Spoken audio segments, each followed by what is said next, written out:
Welcome to tutorial 4 and 5. In this tutorial we will be combining the use of an RGB LED with using multiple LEDs at once. To start off, I will show the working circuit as well as explain the components used in it and how the modification works. The components used are 6 LEDs or light emitting diodes which vary in color. Here you can see I have 2 red, 2 blue, and green and a yellow LED.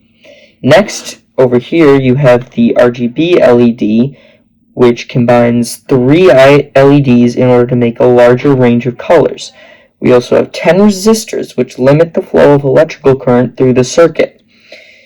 Moving to this end, we can see the components I used in my modification.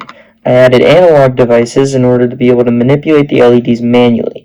This device is called a potentiometer and is a variable resistor which changes based on the position of the knob.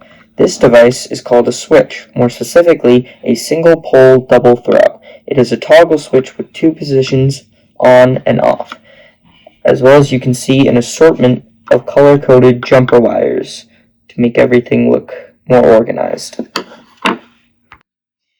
Here you can see the actual functioning circuit. Quick note, I used the StemTerra board, which has a built-in Arduino board in it, so it's all wired right on the board rather than having an external motherboard. As you can see right now, it's running the original tutorial 5 code, which switches the color every 100 milliseconds. Also on the right, you can see the serial monitor printing the analog values of the switch.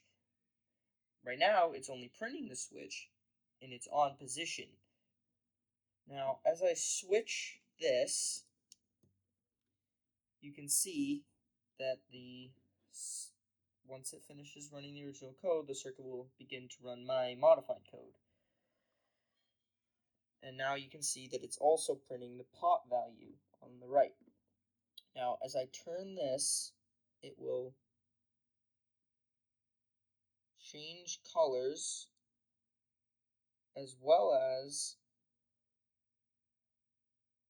change the pattern that the LED is running. Now, the first 6 are all original codes from the tutorial 4.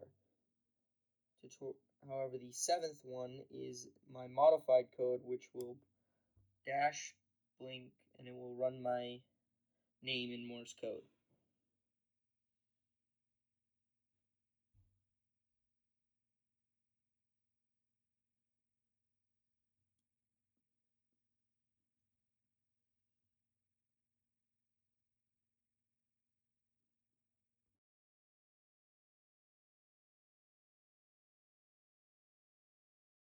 Finally, let's take a look at the modified code for this tutorial. To start off, you can see the variables which set which port the LEDs, the RGB LEDs, the switch, and the potentiometer are all plugged into. In void setup, we have the code to begin serial monitor, as well as the code which sets everything to output. Here in void loop, we have the variables which allow us to read the analog values of the switch and the potentiometer. And this is what tells the computer to print the switch value to the serial monitor.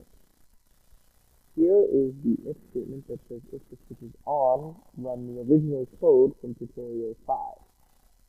Here it says if else, or if the switch is off, run my custom code, as well as start printing the switch and potentiometer values. So here you can see the original code for tutorial 5. I didn't change anything about it, but how it works is it either turns on or off certain LEDs to these different colors. Down here you can see the custom code I created, which splits the potentiometer into 7 different ranges. Depending on what range it's in, it will turn the RGB LED to a certain color, as well as run one of the 6 original codes from tutorial 4 and my modified code. Here you can see if the sensor value is less than or equal to 80, it will turn the RGB red, as well as run the one after another loop. And it works the same for all 7. Down here, we can see the different original patterns. I won't go into them too much because they're relatively all the same. They all work by, except for tutorial 1, they all work by using for to run a certain thing a certain amount of time. For example, in this one, it makes them run down one way and then turn off, and then run the same way and then turn off 5 times until it stops. And that's pretty much how each one works.